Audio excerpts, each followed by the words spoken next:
Bonjour à tous, je vais commencer par la présentation de la coopérative pour vous donner le contexte, vous montrer le contexte dans lequel la coopérative développe les légumes secs bio.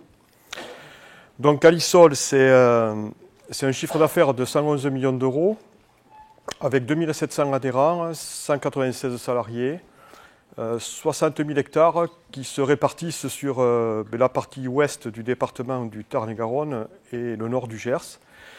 On a 50 000 hectares de grandes cultures, dont 12 000 hectares en bio. On est quasiment à 25% de notre sol en bio à la coopérative. On a 3 000 hectares d'arbres et c'est essentiellement de la pomme, 2 000 hectares de vitis, 1 000 hectares de maraîchage et 4 000 hectares d'élevage. C'est un département très diversifié par les cultures. Pardon, j'oubliais, le petit rond que vous voyez au fond de la carte, c'est la localisation du site bio de la coopérative, du seul site bio qui se situe dans le nord du Gers. Et on comprend pourquoi avec ce département qui est le plus important en grande culture dans la région. Notre filière biologique, c'est aujourd'hui 380 agriculteurs. C'est une collecte de 20 300 tonnes sur 2015-2016 et on devrait atteindre les 25 000 tonnes sur la collecte actuelle. C'est un chiffre d'affaires de 12 millions d'euros, c'est un peu plus de 10% du chiffre d'affaires du groupe Calisol. Et puis ce sont une multitude de cultures produites, c'est le bio. C'est proposer à nos adhérents le plus de cultures possible pour établir des rotations longues. C'est le principal levier agronomique efficace qu'utilisent nos adhérents. Et je dirais, voilà, 3 petits points, et de plus en plus de pois chiches, lentilles, haricots qui sont mis en place là depuis les 3 dernières années. Donc on a un site de stockage relativement récent, un site en 2 silos, un premier silo de 9 000 tonnes qui a été construit en 2004 et un deuxième a suivi en 2013 de 24 000 tonnes. Ça nous fait une capacité de stockage équivalent blé de 33 000 tonnes et ce site sera cette année saturé avec les 2 années fortes de conversion qu'on vient de subir. Je dis subir parce que on aurait bien aimé avoir une conversion beaucoup moins brutale que ce qu'on vit là depuis ces 2 dernières années. Dans l'équipement spécifique de notre site, c'est beaucoup de cellules, 89 cellules, c'est en lien avec le nombre de cultures que l'on collecte. Une ventilation par le froid parce que c'est le seul moyen de pouvoir lutter contre les insectes de conservation. Des tables densité métrique, un circuit auto-nettoyant. Ça c'est lié au fait aussi que l'on ait beaucoup de cultures pour éviter qu'il y ait des mélanges lorsqu'on collecte ou lorsqu'on expédie. Du séchage en caisse. Et puis des nettoyeurs séparateurs rotatifs, épureurs décortiqueurs.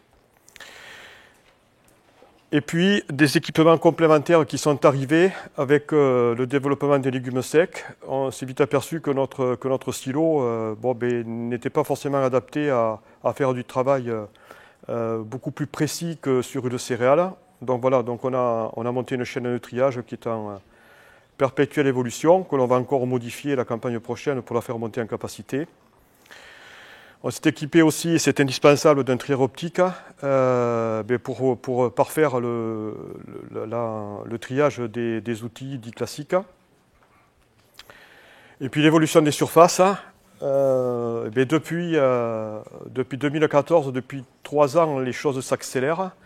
On est passé en 2013 de 87 hectares de lentilles, pois chiches, haricots à 186 hectares en 2014. 513 en 2015 et on double quasiment en 2016 avec 960 hectares.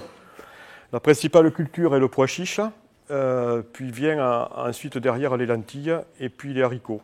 Alors au niveau de la SAU, aujourd'hui ça représente 8% de la SAU.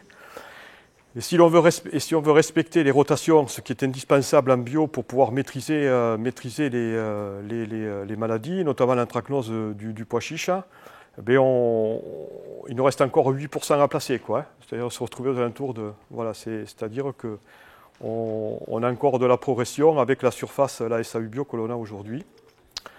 Donc on a sur les 380 producteurs 128 qui sont, enfin adhérents à 128 qui sont producteurs de légumes secs. Les moyens de distribution, c'est une photographie sur 2016. On livre aujourd'hui sous la marque Monbio 177 magasins spécialisés bio, 14 magasins GMS, 25 restaurants, restauration collective 10, on a répondu à 10 appels au marché, industriel transformateur 17.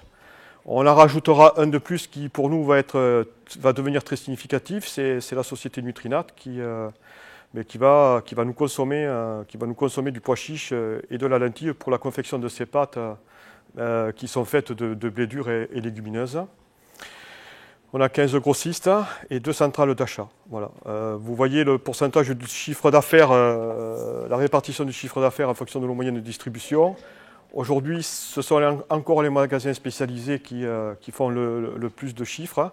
Et ça va malheureusement, je dis, un peu changer parce que si on veut, voilà, on monte en volume, ben aujourd'hui, ça sera certainement les centrales d'achat et les grossistes qui vont augmenter en pourcentage. Bon, l'importance des légumes secs dans le chiffre d'affaires de l'activité bio, en 2016, c'est 5% du chiffre d'affaires et l'objectif à 3 ans, c'est 20%. Donc comment encore plus développer les légumes secs sur notre territoire et comment mais bon, je ne vais pas me répéter par rapport à ce qui s'est dit, quoi. C'est chercher à améliorer et à régulariser les rendements. Bon, tout d'abord par le choix variétal. Bon, ça a été abordé par Robert tout à l'heure. Je pense que si on peut trouver, enfin, les sélectionneurs peuvent trouver une lentille qui tienne bien, ça facilitera les récoltes. Et l'agriculteur, tout à l'heure, qui en parlait, me contredira pas. Ensuite, l'état sanitaire de la semence, c'est hyper important, et je pense au pois chiche, hein, donc pour la maîtrise de l'anthracnose. Le respect de la rotation. On peut prendre encore l'exemple du pois chiche avec l'anthracnose. Bon, voilà, respecter la rotation pour les maladies, les ravageurs, mais également pour l'enherbement. Et puis des techniques culturelles nouvelles ou améliorées.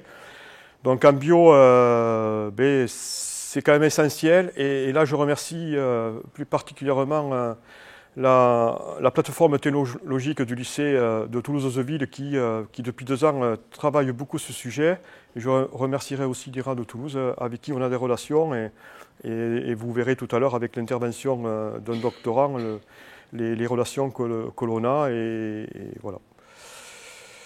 Ensuite, comment développer, je pense que c'est l'essentiel, c'est garantir auprès de l'agriculteur un prix. Vous l'aviez bien dit, c'est qu'un agriculteur aujourd'hui, avec le marché à terme, si on lui propose, alors en bio c'est pas le cas, hein. En bio on n'a pas de marché à terme bien heureusement, mais bon c'est proposer un prix avant semis, c'est toujours plus sécurisant, et puis c'est un prix aussi rémunérateur et compétitif face aux autres cultures.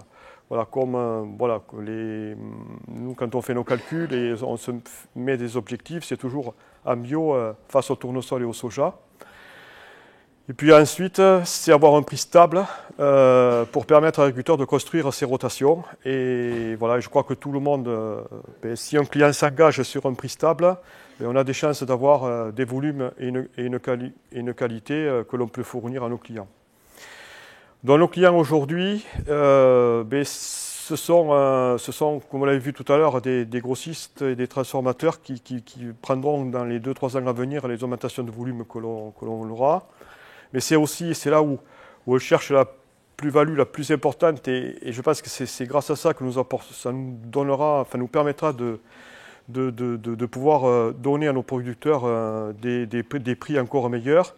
C'est aller jusqu'au bout de la chaîne de distribution, quasiment, en ayant des MDD, des marques de distributeurs, et bien sûr Monbio qui est notre marque que l'on a créée en 2008.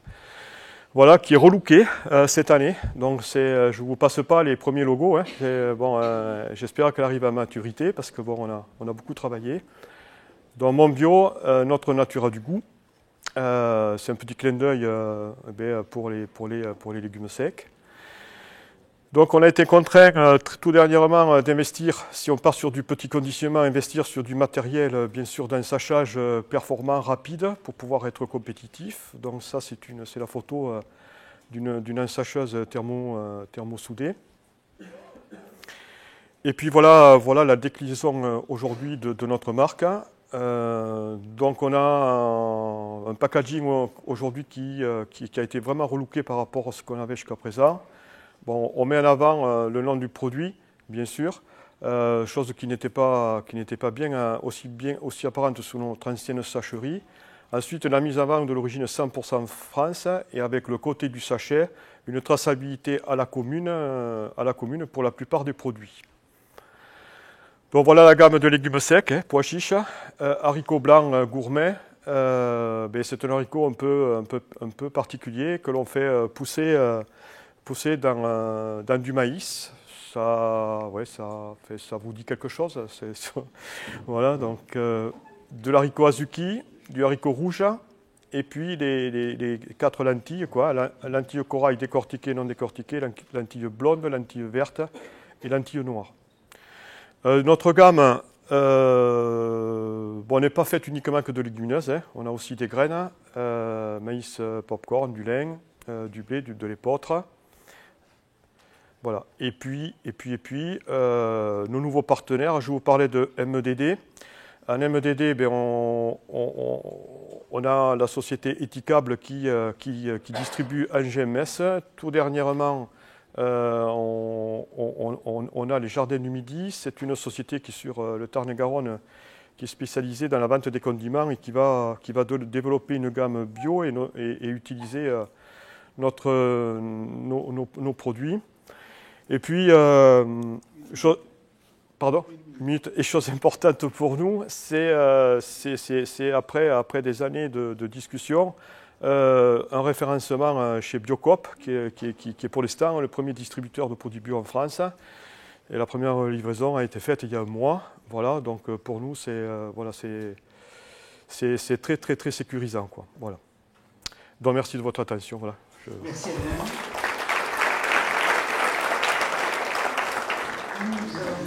Non, rapidement, je n'ai à aucun moment entendu parler de poids alimentaires. Il y a les poids pour l'alimentation animale, les poids pour le... Sachez que le premier producteur mondial de légumineuses, vous le savez tous, c'est le Canada. J'y étais encore il y a 2 mois. 1 million de tonnes de poids. C'est la première production de poids au monde. Et 800 000 tonnes sont vendues en Inde. L'Inde, premier consommateur de poids également. En termes de protéines, c'est presque l'équivalent du pois chiche. Et les résultats sont meilleurs en termes de rendement. Donc, je n'ai personne qui parle de ça, donc je vous en parle. Voilà. Oui, alors sur le poids, oui, c'est une discussion qu'on a déjà. Mais c'est quelque chose qu'on va prendre en compte, on va regarder. Mais voilà, la demande est prise en compte. Ce qu'on peut dire, c'est que comme ces cultures-là sont quand même d'un développement assez récent, on a essayé de se concentrer sur lentilles pois haricots. Pois chiches, haricots, par contre. Pour ce qui concerne le poids alimentation humaine, donc la problématique, c'est de regarder, ce que je disais tout à l'heure, le matériel de récolte notamment dédié, pour savoir comment on peut arriver à produire des poids dans le lauragais, avec les contraintes du lauragais. Il faut le regarder de près, il faut faire des experts, voir là où on bute, et ensuite, problème par problème, essayer de le solutionner. Il y a ça, il y a aussi le poids cassé qui est fortement demandé. Voilà, là il faut une casserie, donc aussi il y a du travail, mais il y a des pistes. J'ai une petite question, Marc. Alain, tu as des perspectives de développement, tu dis de 20%, on voit beaucoup, et les différents acteurs qui sont passés avant l'ont évoqué, l'aspect identification de production française, que ce soit du soja ou des légumes secs, voire même l'identification régionale. Je me pose des questions, s'il y a autant de dynamiques qui se font partout en France, comment réellement, vous allez les uns et les autres vous démarquer sur les marchés. Et est-ce que cette augmentation que vous visez à hauteur de 20%, c'est en développement régional ou à l'échelle nationale? Et est-ce que quelqu'un qui est dans le nord de la France, il a envie d'évoquer un truc qui est de chez lui, mais bon, ça vient du sud-ouest, c'est mieux que ça vienne de l'autre bout du monde, mais bon, ils préfèrent d'abord un truc d'à côté de chez lui. En tout cas, moi, je suis un peu comme ça. Alors, bien sûr, je pense que si on développe on offre plus de volume, encore plus de volume, il faut quitter la région. Et je pense que le Nord, et notamment Paris, quoi, on a déjà pas mal de contacts dessus. Si on a les consommateurs qui ne serait-ce progressent très légèrement dans leur consommation, ça fait beaucoup de volume. Il faut relativiser quand même par rapport à ce que l'on produit. Aujourd'hui, si on progresse de 1000 tonnes, c'est énorme pour notre structure. Voilà, et 1000 tonnes aujourd'hui en légumes secs, qu'est-ce que ça représente? Pas grand-chose à l'échelle nationale. On a des touches sur les sports, c'est assez marrant. En bio, origine France. Des pays qui ne peuvent pas produire de légumes secs pour des conditions climatiques. Et l'origine France, en bio, je pense, est un peu plus sécurisante que d'autres origines. Merci Alain. Dernière question ou commentaire peut-être, je ne sais pas. Non, une question sur cette expérience légumineuse sur la filière bio. Est-ce que au sein de Kélisol, ça transpire sur la filière conventionnelle?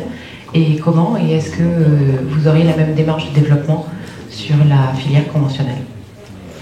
Alors c'est quelque chose qu'on réfléchit pour l'instant. Je pense que sur la filière conventionnelle, le marché est beaucoup plus occupé. La chance que l'on a en bio aujourd'hui, je pense que c'est un manque de production lié aux surfaces. Et je crois que sur la partie bio, il est plus facile aujourd'hui de se faire une place et de vendre qu'en conventionnel. En conventionnel, je pense que faut espérer une augmentation de la consommation par tes interventions, parce que je trouve c'était super. Et je pense que si la consommation progresse, on se fera tous une place, il n'y a aucun souci, quoi.